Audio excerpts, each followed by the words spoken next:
जिंदगी संघर्ष का नाम है। जब तक जियोगे जिंदगी में उतार चढ़ाव चलता ही रहेगा।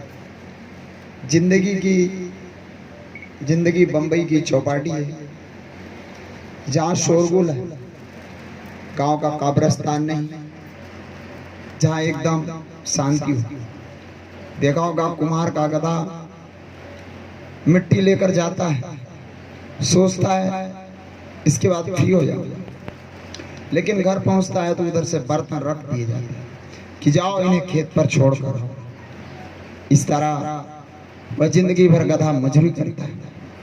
इंसान भी तो यही कर रहा है। इंसान शेर के उस बच्चे की तरह जी रहा है। इंसान शेर के उस बच्चे की तरह जी रहा है जो भेड़ बकरियों के बीच पलकर बड़ा हुआ। और मैं मयाना सीख गया, जब कभी बकरियां शेर की आवाज सुनती डर कर भागती, साथ में वह शेर का बच्चा भी भागता है। एक दिन शेर ने उस भागते हुए बच्चे को पकड़ा और पूछा, तू तो शेर है, तू क्यों भागा?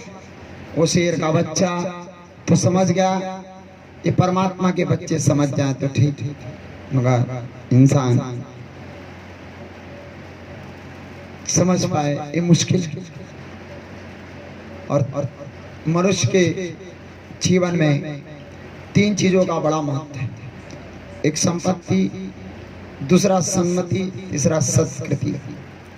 संपत्ति मनुष्य को प्रतिष्ठा प्रदान करती है, सन्मति प्रभाव और संस्कृति परलोक सुधारती है। मनुष्य को अपना उच्चारण और आचरण दोनों सुधारना चाहिए, क्योंकि एक तस्वीर 1000 शब्दों के बराबर होती है और एक तकदीर तस्वीर से भी बढ़कर होती है। ये सुधारना चाहिए व्यक्ति को, दोनों की आवश्यकता है। इसलिए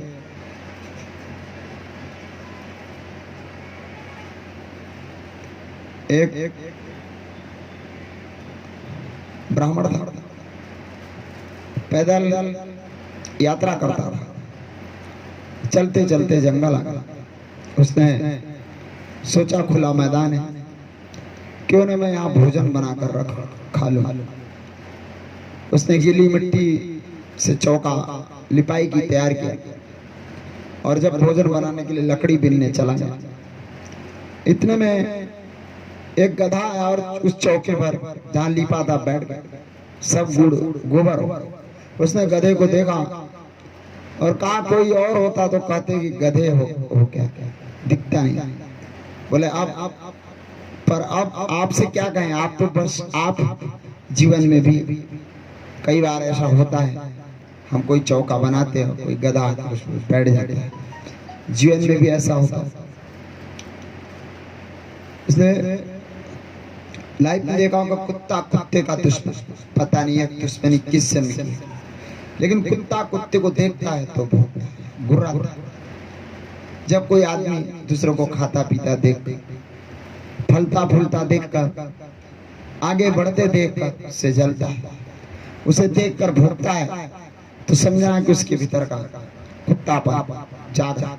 भाई भाई को देखे और भौंके तो कुत्ता नहीं तो और क्या। सबको अपने भाग्य का ही भाग मिलता है। जो व्यक्ति अपने भाग्य को कोसने लगता है, समझ लीजिए उसकी उन्नति रुक गई। आज का पुरुषार्थी कल का भाग्य बन गया। पुरुषार्थ बड़ा है, पुरुषार्थ से ही भाग्य भी टिकता है। इसलिए भगवान का कहते हैं कि धर्म पुरुषार्थवादियों का है, भाग्यवादियों की। भगवान से प्रार्थना करो कि प्रभु सबको सुख दे, हमें कर्म हमें दे, इसका भाग इसे दे।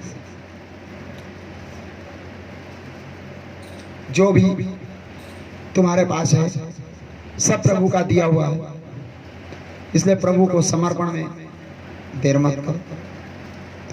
यह मत भूलो कि एक दिन सब छोड़कर जाना है। तुम मर गए तो क्या हो, नौकर चाकर हाथ बांध कर खड़े रहे। पत्नी रोती हुई गली के मोड़ तक जाएगी और संगी साथी शमशान तक, शमशान के आगे सारी यात्रा तुम्हें अकेले ही करनी है।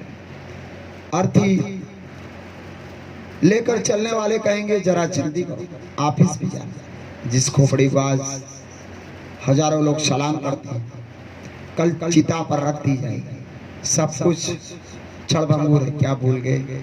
100 बरस का और कल की खबर नहीं।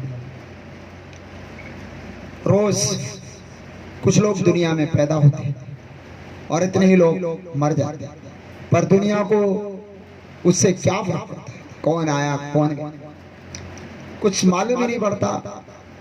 पर जो लोग परहित के लिए जीते हैं उनके जाने से जरूर फर्क पड़ता है।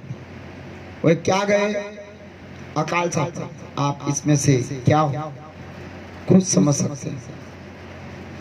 व्यक्ति का कर्म ही उसके व्यक्तित्व का विकास करता है।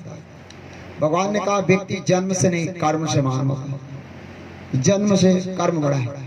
कर्म ही मानव जीवन को पवित्र और अहिंसक और पूर्ण बनाता है। कर्महीन मनुष्य शिक्षा के दान का अधिकारी नहीं है। कर्म ही है जो मनुष्य को ऊंचा उठाता है और नीचे गिराता है। इसलिए कर्म सोच समझ कर।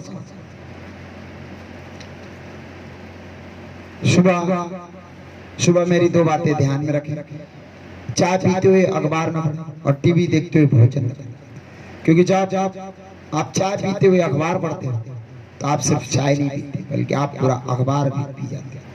अखबार में जो हिंसा, लूट, खसोट, बलात्कार, खून, खराबी की खबर होती है उसे भी पी जाते हैं। मैं ऐसा नहीं कहूँगा कि आप अखबार पढ़ना बंद कर दें। अगर मैं ऐसा कहूँ तो यह ना इंसाफी होगी।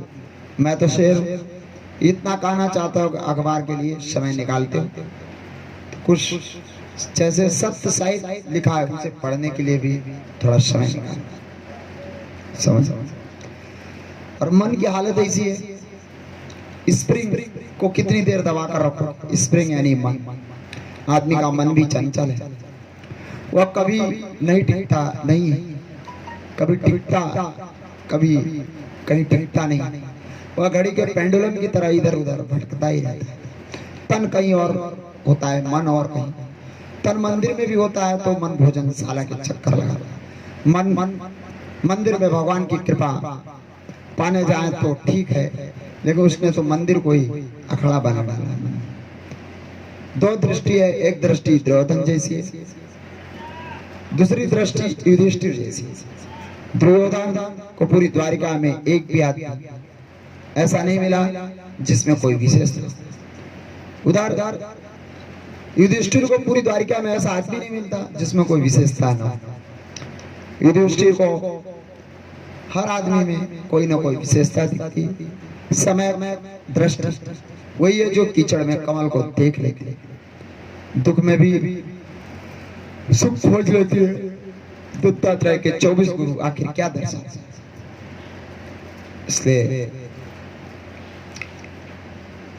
अपनी दृष्टि को साफ होना चाहिए। जीवन में यदि हमें अच्छा बनना है तो हमें अच्छा बनने और अच्छा होने के लिए प्रयास करना चाहिए। हम में से कुछ लोग सोचते हैं जो कुछ अच्छा होना था वह तो हो चुका, अब कुछ भी अच्छा नहीं होगा, ऐसा सोचना ठीक है। अब भी अच्छा होना बाकी है और वह तुम्हारे द्वारा होगा। तुम जरा कोशिश तो करो। कोशिश करने से क्या नहीं होगा। हमारा संकल्प होना चाहिए कि हम अंधेरों के शहर में रोशनी पैदा करेंगे। हर चेहरे पर मुस्कुराहट लाएंगे और कोई जरूरतमंद हाथ फैलाए इससे पहले हमारे हाथ उसके सहयोग के लिए उड़ जाएंगे। आज सब एक आदर्श समाज के निर्माण की बात कही है, लेकिन इसके लिए हर चेहरे पर मुस्कुराहट लाना जरूरी है। आज हमारे चेहरे से मुस्कुराहट ऐसे गायब है जैसे चुनाव जीतने के बाद नेता गायब है। भाई से ईर्ष्या करना ईश्वर के खिलाफ जाना। ईर्षा करनी है तो ईश्वर से करो, पड़ोसी से ईर्षा करने से क्या मिलेगा? अरे ईर्षा ही करनी है तो टाटा बिल्डिंग, अंबानी से करो, ताकि जो जब तुम ऊंचे उठो तो तुम्हें दुनिया देखे। ईर्षा ही करनी है तो कोई राम कृष्ण बुद्ध महावीर से, ताकि जब तुम दुनिया में न रहो तब भी लोग तुम्हारी पूजा करें, जब न रहो तब भी लोग तुम्हारी पूजा करें। इसलिए आज की दुनिया में सबको अपने सुंदर रूप की चिंता है। क्या स्त्री क्या पुरुष, सब रूप के लिए क्या नहीं करे, लेकिन उन्हें यह भी पता होना चाहिए कि रूप की धूप ज्यादा देर नहीं टिकती, रूप नश्वर है, स्वरूप शाश्वत है, रूप बाहरी, स्वरूप अंदरूनी। रूप अनेक हो सकते हैं परंतु स्वरूप तो एक ही हो। रूप बदल सकता है लेकिन स्वरूप कभी नहीं। व्यक्ति को अपने रूप की चिंता ना कर, स्वरूप की चिंता करनी चाहिए। हाथ से छूटे उसका नाम त्याग और हृदय से छूटे उसका नाम वैराग्य। त्याग से वैराग्य बना। जो तन और धन को संभालने में लगा वो संसारी है, जो मन और जीवन को संभालने में लगा है वो सन्यासी। अपना तन और धन परिवार को दे दे, कोई चिंता नहीं, मगर अपना मन स्वयं प्रभु के और किसी को मत देना। मन दुनिया को दिया तो मन खट्टा हो जाए, मन पर मर्जी से मालिक के रखे। बोलो सद्गुरुदेव की जय। बोलो बाबा पंकज मुनि जी महाराज की जय।